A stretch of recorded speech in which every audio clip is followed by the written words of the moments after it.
All right, I think I'm going to start. All right, guys, thank you for coming. It's great.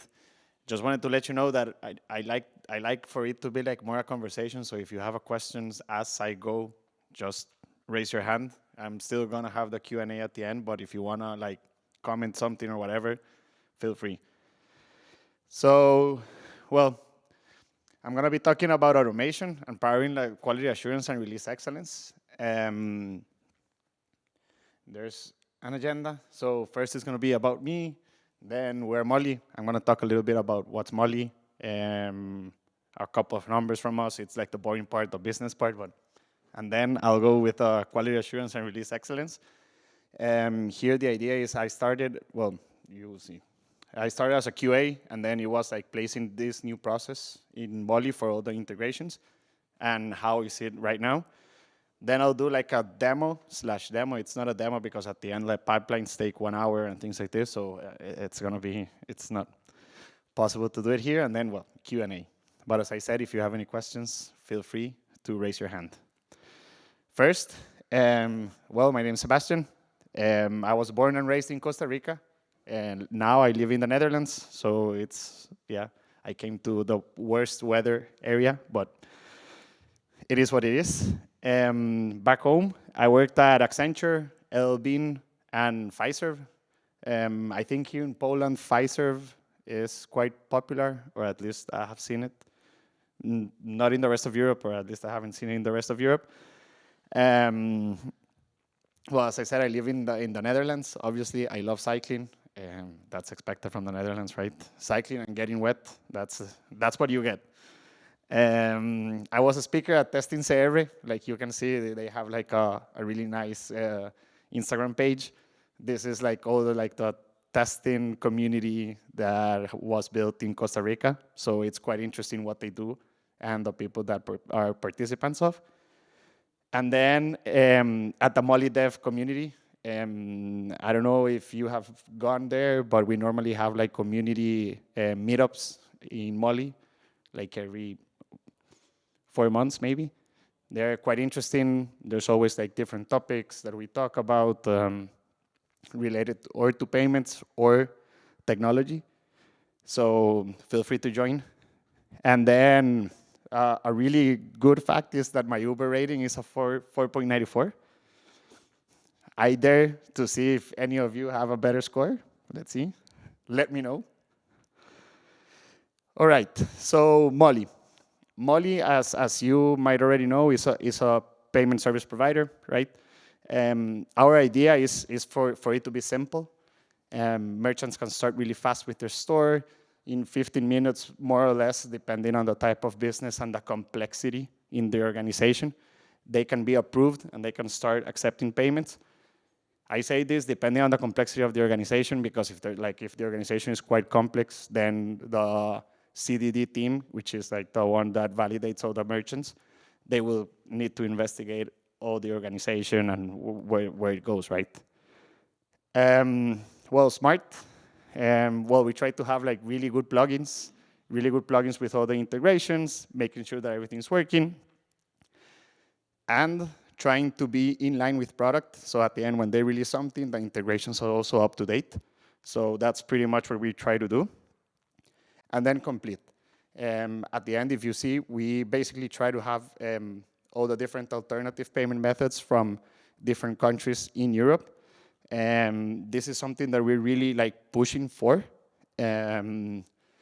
Next year, we have plans of onboarding almost like 40 new payment methods, just to have these alternative payment methods. And there's a bunch of different products that we're gonna be introducing the roadmap for next year. So, well, I hope you continue using Mollie, right? And this is data, what we have right now. So we have more than 130,000 merchants right now, which it's impressive for us, right? Honestly, to be handling that amount of merchants and volume. And you can see the volume. Last year it was like 23 billion euros went through Mollie. So that's quite nice. We have 11 offices in Europe. That's basically what we try to do, is that our growth is based on localization. So if we can offer the localized customer service, then we will go into that country. So you would see, like, for example, for Poland, we have P24. I don't know how to say the word. But then we offer P24, but we don't have offices here. But our plan for the upcoming years is to get in with a really good, like, alternative payment method, have offices, and then being able to offer localized customer service, because at the end, that's what merchants really end up liking. Year to year, well, we have a growth of 126%, so that's impressive. And right now, we have more than 25 payment methods, which, well, it's a good number. And well, the number of employees, we are 800. Surprisingly, just me was able to come today. The rest, because of the storm, they couldn't. The planes got canceled and it was crazy. But well, here I am. All right, now going to business. So before, I'm gonna stay here. How was QA done? Well, there was no real QA process for the integrations. And I mention integrations because my role is focused on all these plugin integrations or hosted integrations, or at the end we have others that we call core integrations, that basically Mollie is the core payment method in that integration. So every partner had their own recipe. They did whatever they want. So some were using spreadsheets. Some partners had some sort of automation. And there were other integrations that the testing was done by the integration managers. And I say integration managers like my current role, that basically I would have to go test the integration, make sure that everything's working. The others were left to developers. So developers tested and let's see how it goes, right? And others, it was just deploy it, no testing at all, and suppose it's gonna work, right? So what changed? Yeah, obviously, we tried to introduce QA. That was my main goal at that time, is to set up a process where we will have this sort of testing and making sure that everything's working, right? So test cases, obviously, that's number one. I don't know if you read this one, but I'll leave it there for a while.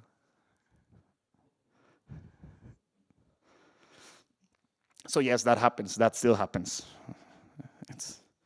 Even though you can try, and it still happens. So as I said, the idea was to set up a process, right? So we started, okay, what do we need? We needed a test case management system.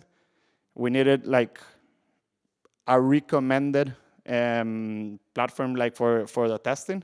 And then, well, obviously Jira, but then at that moment, the Jira at Mollie, like the process was all around, everybody had access. So the project, there was like no real workflow on the different tickets.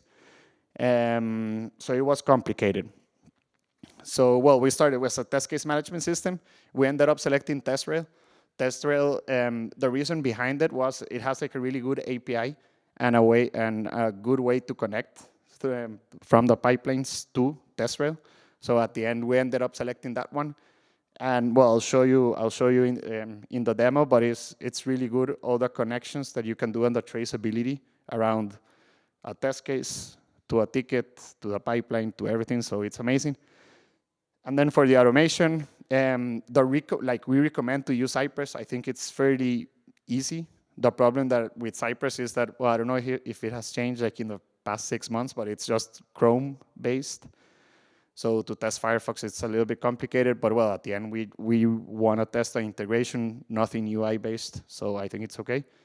And then, yeah, well, we had the Jira process improvement, which at the end, we needed to create this bridge, right? And that's what I was telling you, is having this bridge between requirements, test cases, and defects. And after that, well, we created that bridge, but then we came to the point like, okay, will automation replace manual testing? What do you guys think? No? No or yes? No. Okay, yeah. Well, that's basically what we think. At the end, we still need some sort of manual testing. I think manual testing at the end, like what we believe is for complex test cases, we need some sort of manual testing. And at the end, the repetitive tasks, we can do it with automation. which I will show you. Like there's one of the GitHub projects that we have set up that it's amazing.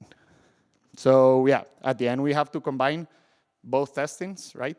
So that we get the best of both worlds at the end. That's the way we see it, that we need to have both to be able to accomplish a quality product. So trust the process. The process in a nutshell, what we did, and this is like involved, you will see the whole idea, the upper part is more or less like the high level. And then below, it's more or less how Jira looks like. So we start with, the backlog is like drop everything to the backlog, and then the integration manager, in that case, would go in, prioritize it, make sure, understand what needs to be created, prioritize it, and then like send it to the development. No. All of our integrations are basically done by partners that we call tech partners, or tech partners at the end, that they end up developing this. So it's third-party developers who end up creating the test cases. So then starts the phase of development, QA and UAT. UAT, user acceptance testing. That's basically where the integration manager will still test a little bit, right? And at least make sure that the happy paths are working. But then the idea is that during development and QA, that QA makes sure that all those complex scenarios and all those edge cases are covered. And at the end, we have the beta version and then the final release. There's a disclaimer with the beta version right now. It's been really difficult to get beta merchants. We have been struggling. Like we asked them, and like the ones who want to participate are like the really big merchants, which at the end, for us, the risk is too high, because at the end, if we release something that breaks their site, the impact is really high. So at the end, those beta merchants are not the best that we need. So if you want to participate and work with us with the beta versions, please let me know. There's my booth over there. I'm alone, so if you don't see me in the booth, I'm probably walking around. And I will write you down. We're starting like a new beta program to get merchants and try to have, the access to this, and you will have access to beta features, beta payment methods that you can start implementing with your customers. And then, obviously the final release, right? That's when we do the release, and some of the integrations, what happens is like WordPress and Shopware at the end, it's just like automatic. Shopware no, but WordPress, like it automatically updates. And the others, it's like a hassle as well, like to push developers to update it. But it still works. So as I was saying, this is basically how our Jira will look like. So we have the new to do, in progress, and then done. That in progress, there's like a little gap there, like ready for review, and that, depending on the partner, is ready for review for QA or ready for review for me, integration manager. So what we and basically what we try to do is to automate as much as possible, and hopefully have like a really good product. So now I'm going to show you. I was planning on running a pipeline, but I was seeing that they were failing, so maybe not the best to do it. So here's TestRail. I'm going to show you like our dashboard. So here in the dashboard, you can see that we have all the different integrations, right?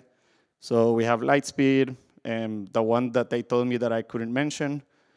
Then Mollie is like the high level test cases that I created for each integration, and then they can start customizing it based on their way of working, right, at the end.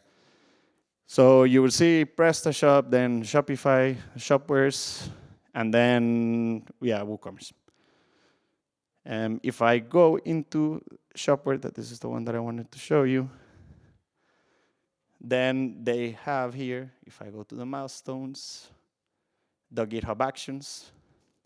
And what they have is that every single time there's a deployment, the GitHub Actions start running. And at the end, every single test case that passes or fails, it will get updated here.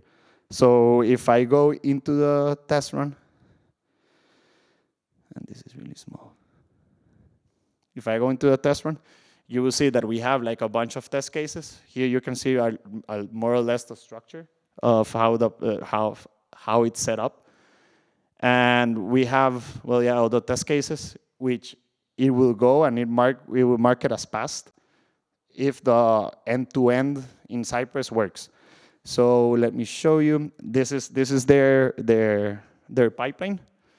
So what I like about this one, well, first of all, it's the first integration that basically took everything and developed it for them.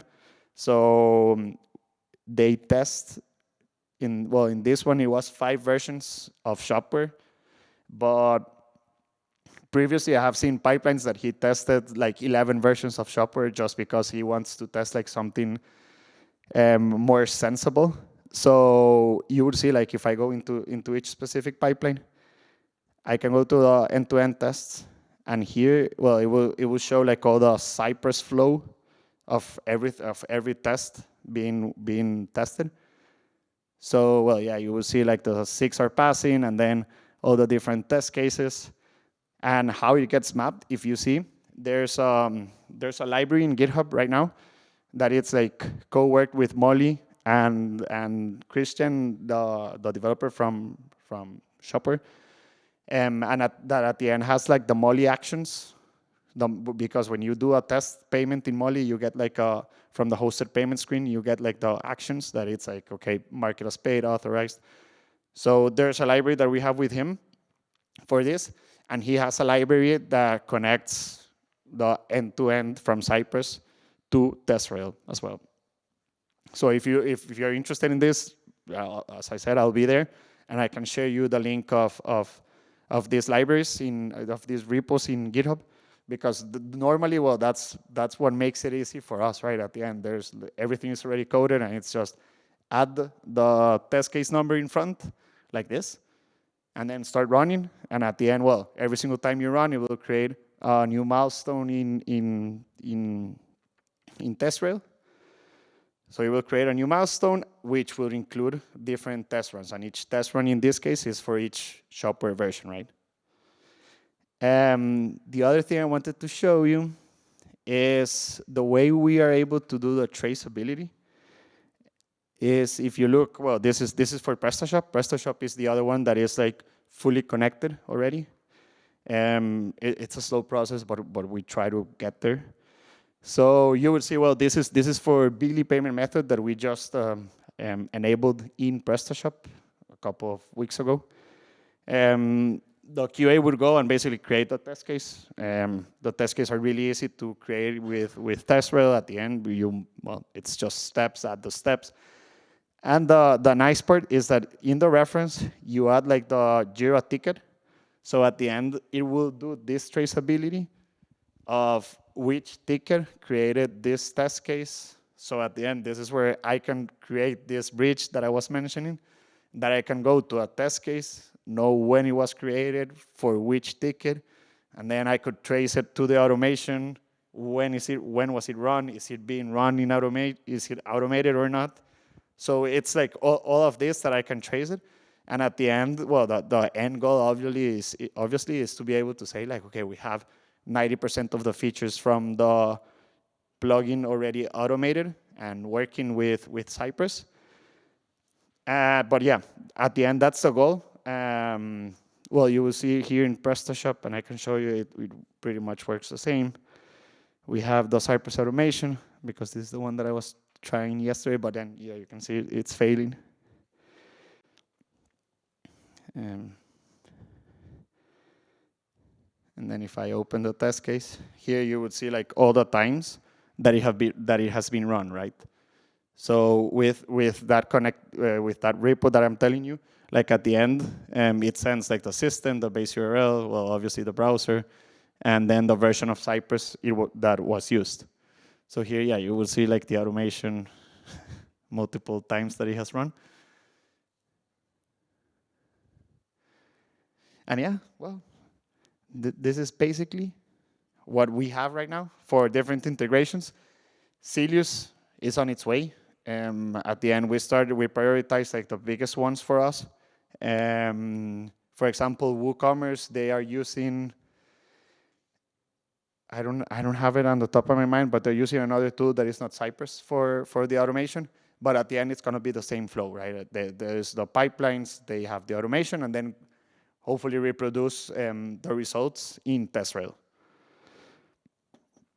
Any questions? So I was wondering, how do you select which test to automate and which not? And how do you do first all the manual test cases and then you pick this will be automated, this not? Yeah, basically we go like that. Like the automation is like a release delayed, because at the end, I don't want the automation to hold the releases. Because sometimes there's test cases that could be like really easy to test manually, but really complex to do it like with automation. So for automation, we basically try to select those repetitive test cases, right? So for example, obviously, like if it's a payment method, that should be automated, because at the end it's fairly fast. Select the payment method, select paid, and then all the different status that we offer, depending if it's the orders or the payments API.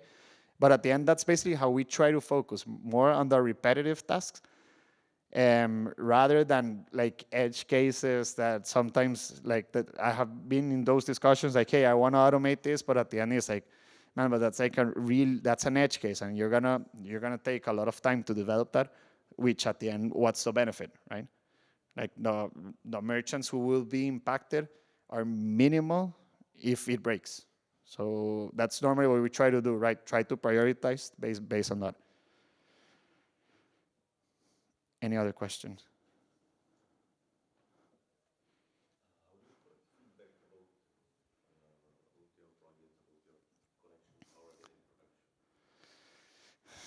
Difficult one. We basically don't have like a specific way. The official one is through our Discord community. There's a place that you can bring feedback to us, and we can, well, normally there's someone that's gonna take a look at it and we'll read it and then like forward it to the people. For me, normally is somebody gets my email and they send me an email like, hey, this is not working, can you help me? It's like, okay, perfect, let me see what I can do. Well, you will see, I'm in the Sylius Slack. So if it's around Sylius, well, you can contact me in the Slack channel. I sometimes take a while, but for sure I'm gonna answer. But it's not that I'm gonna answer like every 5 minutes, but I'll be there. There's my email in case you need something, and that's my LinkedIn. I wanted to do something new, so. But I don't know if it's difficult. That's part of why we want this beta program, because at the end, it's been difficult for us to know what the market wants and what we want and what to develop. Because at the end, it's like, okay, let's release this feature. And at the end, it's like, yeah, but the market didn't want that. Like, why did we wasted so much time in getting that feature if no one is really looking for that? But if you have any feedback, again, I'll be there. Feel free to reach out, come to me, and tell me. Yeah. Any other question? So how do you prevent flakiness in your test? Because I imagine the partners can make changes on their website and their layouts. How do you know this test failed because we did something wrong, or this test failed because there were some changes done to the? Yeah, at the end, that ends up being like a manual workflow. So if a test case fails, then the QA would have to go in and do it manually, make sure that, making sure if it failed because of Cypress or it failed because it really fails. It's been, with Cypress, it's a little bit complicated, the sessions, because if you jump from one site to the other, then Cypress will think it's a new session and it will drop the session. So it has been quite difficult because we're jumping from a testing environment to our Mollie hosted payment page and then back to the hosted payment, to the e-com environment. So for example, in the Shopify and Lightspeed pipelines, we have those test cases as optional. So if they fail, we will still do the deployment. because at the end we have like racing conditions that sometimes mark the test case as fail, even though we know it's working. So yeah, but that's part of what we're working on trying like to figure out like the session to be able to handle this jumping from different URLs from Cypress, right? But that's a Cypress thing. Any other question? Nope. All right. Well, as I said, I'll be there. This is my information. If you want, take a picture, add me LinkedIn, and well, let's keep in touch, right?